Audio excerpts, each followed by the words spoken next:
Hello students, welcome to Sawal classes. कैसे हो आप लोग सभी। मेरा नाम है दीपक सर, सावल क्लासेस अबोहर से। तो आज मैं आप लोगों के लिए एक और गुड न्यूज लेकर आया हूं।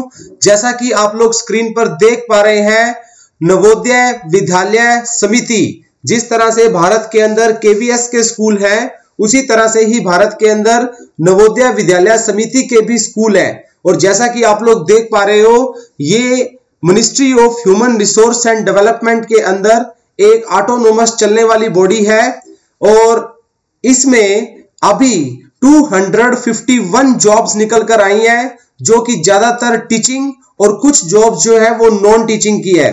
तो आओ मैं आप लोगों के साथ 2051 वाली जॉब्स के इस नोटिफिकेशंस को आपके साथ में डिस्कस करने जा रहा हूं। अगर आप इस जॉब की डिटेल इंफॉर्मेशन चाहते हो तो जैसा कि आपको स्क्रीन पे दिखाई दे रहा है, एम्प्लॉयमेंट न्यूज़पेपर जो कि 12 से 18 जनवरी का है, उसमें आप लोग इसकी 4 पेजों की डिटेल नोटिफिकेशन भी देख सकते हो। कुछ देर में मैं आपके सामने दो इसकी जो है ऑफिशियल वेबसाइट्स के नाम बताऊंगा। उन ऑफिशियल वेबसाइट से भी आप इसको डाउनलोड कर एक एक चीज को माइन्यूट तरीके से आप लोग एनालाइज कर सकते हो। तो शुरू करते हैं हम लोग हमारे आज के नोटिफिकेशन को।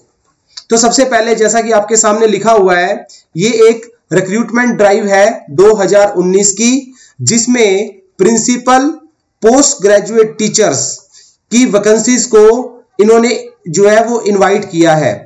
तो अब इसमें हम लोग देखते हैं आगे कि इसमें क्या सभी जॉब्स का जो है वो ब्रेकअप है, उसे एक एक करके देखना शुरू करते हैं। सो जैसा कि आप लोग स्क्रीन के ऊपर देख पा रहे हो, ये वैकेंसीज बेसिकली 4 तरह की है। तो यहां देखिए, सबसे पहले प्रिंसिपल ग्रुप ए, प्रिंसिपल की टोटल वैकेंसीज है 25, जिसमें से 12 जनरल कैटेगरी, 7 ओबीसी, 4 एससी और 2 है एसटी कैटेगरी की। असिस्टेंट कमिश्नर, ये भी एक नॉन टीचिंग की जॉब होती है जो कि स्कूल के प्रशासन को देखते हैं। इनकी टोटल सिर्फ 3 जॉब्स है। उसके बाद ग्रुप सी के अंदर ये है असिस्टेंट की जॉब, जो सिर्फ 2 है। और जो कंप्यूटर ऑपरेटर्स होते हैं उनकी टोटल जॉब्स जो है वो 3 है। अब जो वैकेंसीज इसमें सबसे ज्यादा है, हम लोग उनको स्टडी करने जा रहे हैं, वो है पोस्ट ग्रेजुएट टीचर्स की। जैसा कि आप लोग जानते हो, टीचिंग में 3 तरह की बेसिक जॉब्स होती है। एक पीआरटी की जो ईटीटी वाले स्टूडेंट्स के लिए होती है, एक टीजीटी की जो बीएड वाले स्टूडेंट्स के लिए होती है, और एक होती है पीजीटी पोस्ट ग्रेजुएट टीचर्स। तो ये वो जॉब है जिन बच्चों ने पोस्ट ग्रेजुएशन अपनी कंप्लीट कर रखी है। तो सबसे ज्यादा वैकेंसीज जो है वो पीजीटी की है। अलग अलग सब्जेक्ट्स आप लोग देख रहे हैं, जैसे बायोलॉजी में टोटल जॉब्स है 16, केमिस्ट्री में है 25, कॉमर्स में 21, इकोनॉमिक्स में 37, ज्योग्राफी की 25, हिंदी की 11, हिस्ट्री की 21, मैथमेटिक्स की 17, फिजिक्स में देखिए 34, और जिन्होंने आईटी के अंदर ग्रेजुएशन पोस्ट ग्रेजुएशन की है और उनकी है टोटल 11 जॉब्स। तो टीचिंग में 218 जॉब्स जो है वो निकलकर हमारे सामने आई है। तो आगे हम लोग शुरू करते हैं। यहां तो आप लोगों को इसका ब्रेकअप का पता लग गया कि किस किस जॉब की जो है वो कितनी कितनी जो है वो जॉब्स है। अगले पॉइंट के अंदर इन सभी के रिगार्डिंग क्वालिफिकेशंस की बात जो है वो की गई है।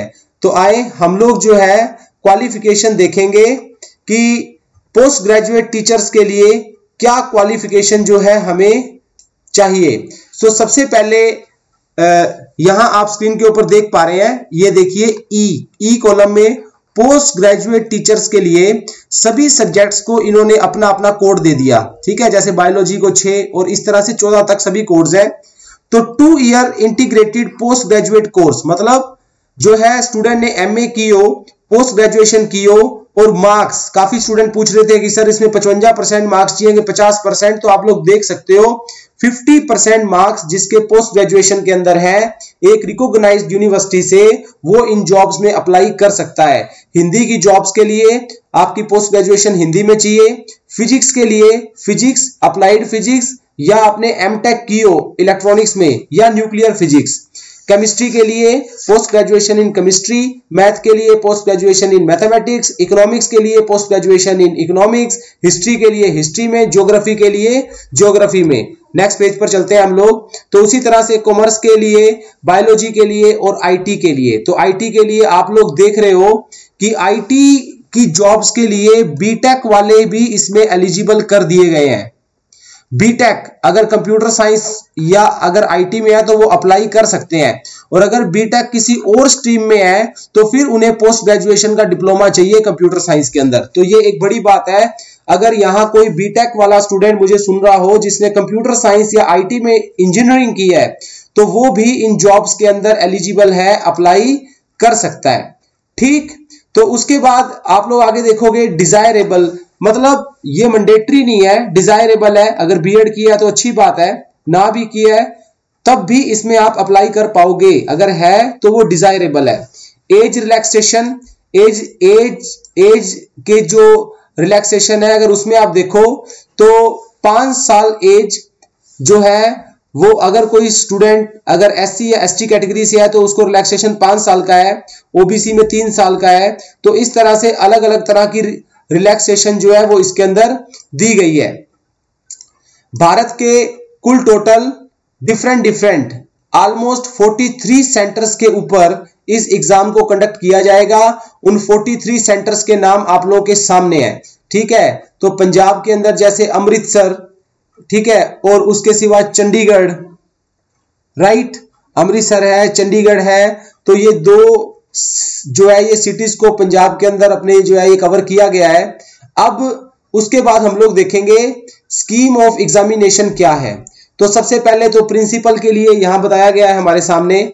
उसके बाद जैसे प्रिंसिपल के बाद असिस्टेंट कमिश्नर के लिए जो रिटन टेस्ट होगा, तो हम लोग इसे स्किप करके सीधा हम लोग पोस्ट ग्रेजुएट टीचर के ऊपर आते हैं, क्योंकि ज्यादातर एप्लीकेंट मैं जानता हूं जो हमारे साथ कनेक्टेड हैं वो पीजीटी वाले ही हैं। सो पीजीटी के अंदर आप लोग देख सकते हो पोस्ट ग्रेजुएट टीचर, चाहे आप किसी भी सब्जेक्ट में अप्लाई करो, पहली बात तो आपका 180 नंबर का 3 घंटे का एक क्वेश्चन होगा। ठीक, और इसका सिर्फ एक ही पेपर होना है, ओनली 1 पेपर। उस एक पेपर में 20 क्वेश्चन आएंगे इंग्लिश के, 20 हिंदी के, 30 जीके के, और 30 क्वेश्चन मतलब न्यूमेरिकल एबिलिटी मतलब मैथ और रीजनिंग के, और 20 क्वेश्चन टीचिंग एप्टीट्यूड के, और 60 क्वेश्चन आपको उस सब्जेक्ट के आएंगे जिस सब्जेक्ट में आप अप्लाई करने जा रहे हो। सो 120 मार्क्स, 120 क्वेश्चन आपको रहेंगे जर्नल, और 60 क्वेश्चंस आपको रहेंगे आपके सब्जेक्ट से रिलेटेड, और इसका difficulty level up to post graduation level का जो है वो रहने वाला है। सो इसके एडमिट कार्ड और डिटेल एग्जामिनेशन शेड्यूल, जैसा कि आपके सामने ये 2 वेबसाइट्स लिखी हुई है, इन पर आपको वेरी सून अवेलेबल होगा। तो पहली वेबसाइट है www.navodaya.gov.in और दूसरी है nvsrect2019.org। तो इन 2 वेबसाइट के ऊपर जो है इसकी पूरी डिटेल आपको देखने को मिलेगी। अब अगला सवाल ये उठता है कि हमें इन फॉर्म्स को अप्लाई कैसे करना है। तो फॉर्म 100% जो है वो ऑनलाइन ही अप्लाई होंगे। अप्लाई करने के लिए आपको www.navodaya.gov.in इस वेबसाइट के ऊपर जाना है, दूसरे किसी तरीके से आपका अप्लाई नहीं होगा।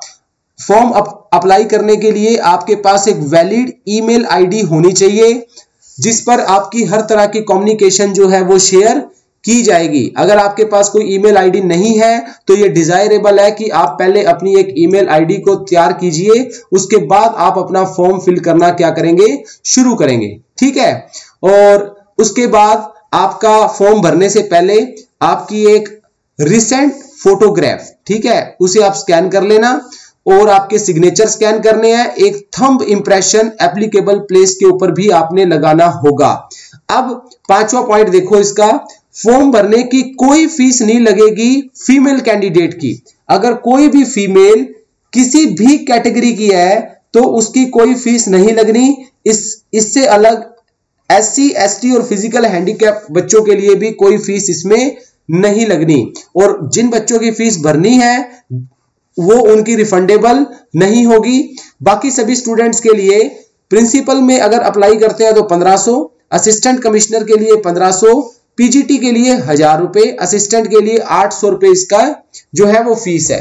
फॉर्म फिल करने के बाद आपको उसका प्रिंट आउट लेना होगा, और प्रिंट आउट को एक आप लोग अपने पास रिकॉर्ड रखना, और दूसरा उसे अटेस्टेड कॉपीज जो है उसके साथ लगानी होगी आपकी एज की, क्वालिफिकेशन, एक्सपीरियंस अगर कोई है तो, कास्ट की, और इस तरह से उसको आपको उस एड्रेस के ऊपर क्या करना होगा, सेंड करना होगा। तो फॉर्म भरने के बाद आपको फॉर्म को सेंड भी करना है, ठीक। और स्पेलिंग इन्होंने बताया कि बिल्कुल साफ साफ आप लोग उसके ऊपर मेंशन करना, ताकि बाद में कोई प्रॉब्लम जो है वो ना आए। अब आप लोग देखिए important dates. So important dates में 15 जनवरी 2019 से फॉर्म फिलिंग शुरू होगी, ठीक, और 14 फरवरी तक आप फॉर्म भर सकते हो। फीस 15 तारीख से ही जो है वो भरी जानी शुरू होगी, 15 फरवरी तक आप फीस भर सकते हो। एडमिट कार्ड 10 मार्च के बाद आएंगे और मार्च के लास्ट हफ्ते में इसका एग्जाम जो है वो हो जाएगा। ये जर्नल इंस्ट्रक्शन भी उसके अंदर आप लोग पढ़ सकते हो। सिर्फ भारत के लोग ही इन जॉब्स के अंदर क्या कर सकते हैं, अप्लाई कर सकते हैं। Only Indian citizens are eligible. तो ये एक कॉमन सी इसकी जो है वो अपनी ये डिटेल्स है इसके बाद, तो ये आप लोग अपनी सेल्फ स्टडी के अंदर भी इनको देख सकते हो। तो स्टूडेंट्स, यही इंफॉर्मेशन देने के लिए मैं आज आप लोगों के साथ जो है वो यहाँ इस वीडियो को जो है वो लेकर आया हूं। तो ये एक गोल्डन अपॉर्चुनिटी है और आप लोग इसको मिस जो है वो बिल्कुल भी नहीं करोगे। एनवीएस भारत के one of the top institutions के अंदर आते हैं जिनमें आप जो है अप्लाई करोगे। सावल क्लासेस के इस चैनल को आप जितने भी स्टूडेंट्स हो अभी के अभी सब्सक्राइब जरूर करना, बेल आइकन को क्लिक करना, इस वीडियो को अपने दोस्तों के साथ भी शेयर करना, ताकि कोई भी स्टूडेंट जो इन जॉब्स में एलिजिबल है वो इसका फॉर्म जरूर भर सके। सावल क्लासेस आपके लिए इसी तरह से एनवीएस से रिलेटेड फ्यूचर में भी और वीडियोस लेकर आएगा। जब इसके एडमिट कार्ड्स अपडेट होंगे, अगर कोई डेट्स फॉर एग्जांपल एक्सटेंड होती है, और जब भी इसका एग्जाम होगा उसके पेपर को सॉल्व करना, या इसकी प्रिपरेशन के अंदर जो रीजनिंग, मैथ, जीके के जो सब्जेक्ट्स हैं उनकी भी लाइव सेशंस को हम लोग यहां कंडक्ट करेंगे। सो काफी कुछ यहां पर ना कि सिर्फ एनवीएस बल्कि भारत की हर गवर्नमेंट जॉब्स को लेकर सावल क्लासेस आज का एक सबसे लीडिंग यूट्यूब का चैनल है। तो आप लोग इस वीडियो को लाइक करना और इस वीडियो को अपने दोस्तों के साथ शेयर जो है वो आप लोगों ने डेफिनेटली करना है। अगर आपका इन जॉब से रिलेटेड कोई भी तरह का अगर क्वेश्चन हो तो आप लोग मुझे कमेंट के अंदर पूछ सकते हो। एज सून एज पॉसिबल मैं आप लोगों को उसका रिप्लाई करूंगा। So thank you very much student, wish you good luck, best wishes.